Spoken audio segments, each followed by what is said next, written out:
It's Covino and Rich for Now or Never, and we welcome our good pal, Taffer's mixologist. You know him from Bar Rescue. Let's welcome Jon Taffer. There he is. Hey, buddy. Great to be with you guys. You know I love you both. Thank you so much for making time for us. And we brought you here to talk about the bar scene in relation to sports and just getting back to normal. So my first question is, we don't want to pull a Kevin Durant and try to come back too soon. Right. So when we go back to normal, when they open up the doors at the bar, at the stadiums, you think there will be a scanning process to let people in, like to see if they got fevers and things like that? How do you think this pans out? I think it all comes down to consumer comfort, if you will. And the consumer, whether it's going into a sports bar, going into a football stadium, baseball stadium, is going to be cautious. I think you'd agree with that. We're all going to be a little more cautious. So how do we overcome that caution? Well, we need to see steps. Maybe they take your temperature on the way in. By then, maybe we've been tested or not tested, and we have some things showing that we've been tested or we've already had it. We have an immune system for it. So I think that there are going to be moves made by the stadiums and by the bars that send a message to the public that you don't have to be cautious here for the following reasons. Now, I don't think 60,000 people are going to pile in to a stadium. I'm looking at the beautiful stadium we're building here in Las Vegas, guys. It's a beast. It's beautiful. Now, that's not going to have people in it. We're not going to pile 60,000 people in a stadium up. I just don't see that happening in August. But I do see it filtering in, and I do see it happening. And I believe personally that by the first of the year, we'll have this solved. So we might have some delays to normalization, but I think it'll be completely normal by then. I do. Now, Jon, you're a guy that rescues bars around the country. That's what you do. That's what your great show, Bar Rescue, is about. What are the changes that bars are going to have to make people feel like that's the one to go to and to feel comfortable? Yeah, it's interesting, Richard. You would pick a restaurant to go to before the pandemic because they had the best burger you ever tasted. Yeah. Now you're going to pick a restaurant because you trust it. Maybe the burger's not quite as good as that other guy who's a slob or you don't trust him as much. Yeah. But the number one motivating decision you guys are going to have when you go to restaurants, sports bars, those kinds of places is going to be, who do I trust? So trust, I think, becomes the biggest part of American business when we come out of this. I got to trust when I go to the football stadium. I got to trust when I order a box of NFL hats. I got to trust that box isn't contaminated. Right. So, I got to trust when I buy a piece of a jersey, a piece of memorabilia, it could be that it's not. So trust goes into all aspects of this business. So, I think that the stadiums are going to build that trust. But restaurants, for example, to get that trust, to answer your question, Rich, we're going to have to spread seating for sure. And if we spread seating, I can't put you 6 inches away from the next table. So if we spread seating, when I do the math, we could lose 40, 50, even 60% of our interior capacity. That's a big deal. So if I used to do 100 people in an hour, maybe now I can only do 60 or 70 people in an hour. That's a big hit. What about if a football stadium opens up and says, for this new season, we're only going to sell, first level seats, but we're spreading you out on 3 levels. I'm just thinking out loud. Yeah. How do we manage this? Is it done by alphabet? A, B, C, and D's come today. E, F, and G's come tomorrow.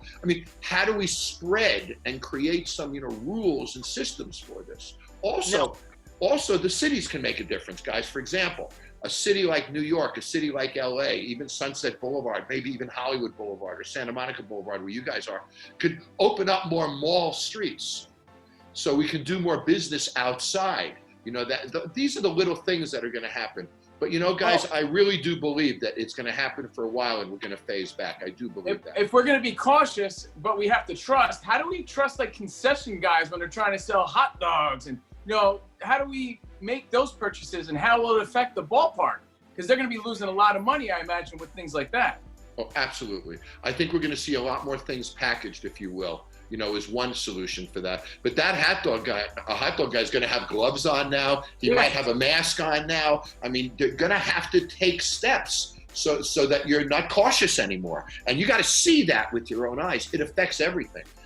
Pizza. I imagine they're going to have more deals, too, to entice the customer, right? We'll see more of that. I'm thinking maybe more pay-per-views, Jon, to get people to come in, for the sporting events, better deals.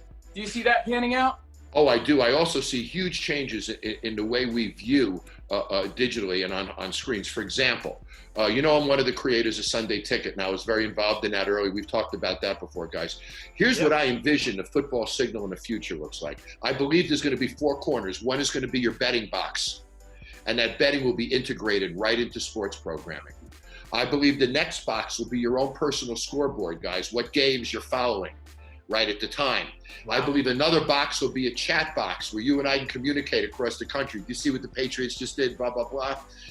And then I think the other box might even be a game that you and I can play where we predict the next play. Oh, he's going to pass wide left. Oh, no. He ran. So I think, there's going to be games, interactivity, betting, scoreboard tracking. I think all of these things we're going to see integrated into sports programming really pretty soon.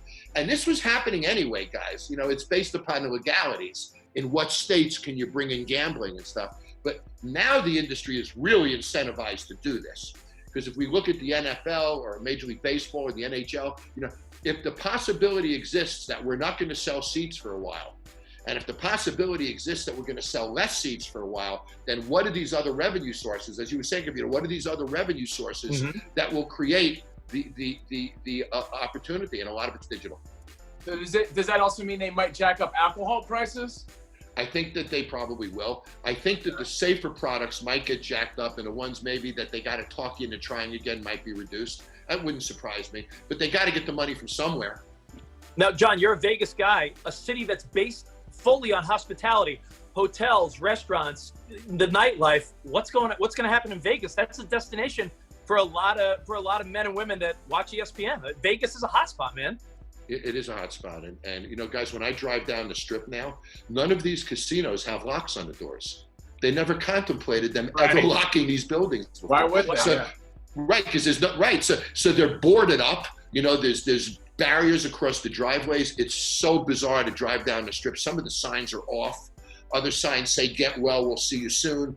But the Vegas always bounces back somehow. But this is a big challenge for us. We have the Knights in a brand new arena. It's only 3 years old. We have the Raiders coming in a brand new stadium. It's 1 year old. There's been a lot invested by the city into sports franchises. And all the rooms activity. So it's horrifying. My guess is, again, I think that we'll see a great rise in the summertime, because I believe the virus will go south in the summertime. Being in a desert when it's 110 degrees might just be one of the safest places in the country in a couple of months.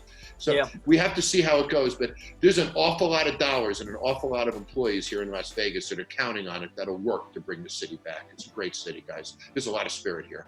Hey, John, come the fall, I know how my friends are, and I know a lot of guys. Saturday, college football. Sunday, NFL football. At night, the young guys, they go out to the bar. Women are dancing. They're on TikTok dancing now. They're so thirsty to dance.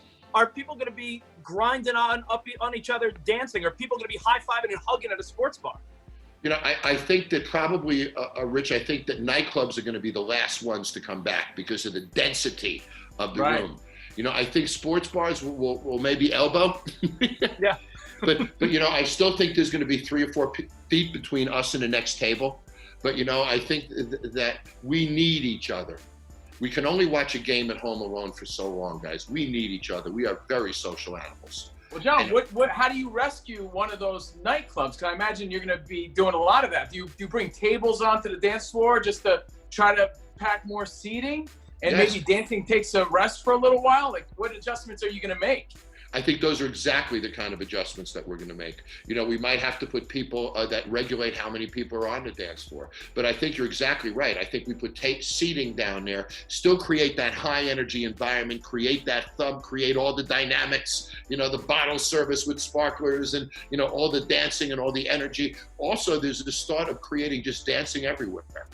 So you don't have to dance on the dance floor. Everybody can just dance by their tables, which inherently provides some spacing. So I got a smile out of you on that one. So, you know what? You got my wheels turning too, because I'm thinking about the cautiousness and being trustworthy and everything and trusting the people. But now we're trusting the bartenders too to make sure they're cleaning all the glasses properly. I think that's something else we got to keep in mind, no? Oh, sure. And we're opening our Taffer's Tavern in the summer in Atlanta, for example. We're going to disposable glassware, at least for a while. Okay. That helps. We're Makes putting sense. bartenders in gloves for a while. We might be minimizing, having somebody else take the money and somebody else makes the drinks so they're not touching credit cards and money, which adds to our cost. But you'd see that. You'd immediately see back to that cautiousness. Oh, okay, so this guy's not touching anything. All he's doing is making drinks. Those guys are dealing with the credit cards and all of that. Right. So, I think the dancing everywhere is a cool idea. I think that nightclubs are going to introduce maybe more food service, more appetizers, fun things to do. And it can even be dry snacks, nuts, chips, strawberries, this and that. You don't have to put it in a big kitchen. But I got to give you another reason to hang out. Now, our music in a nightclub would be different than a bar. You're going to get the energy, you're going to get the music. You could still stand up with your wife and dance at the table. So we got to figure out how to redefine that business, but we will. Also, I think it's very important that the government establish some kind of a guideline. So whatever guideline we're following, everybody else is following it too. And there is some minimal guideline that we all have to adhere to. Mm-hmm. I think that's part of getting over that cautiousness too. People are drinking at home. Hey, Jon, thanks for the time as always, man. Bar Rescues, Jon Taffer. Any questions, hit him up on social media. Jon, where can people find you? Oh, at Jon Taffer, JonTaffer. And it's Jon Taffer everywhere, on every platform, guys. And I love to hear from everybody. I'll answer every one. Perfect. Thanks again, man. Thanks, guys. Good to see you.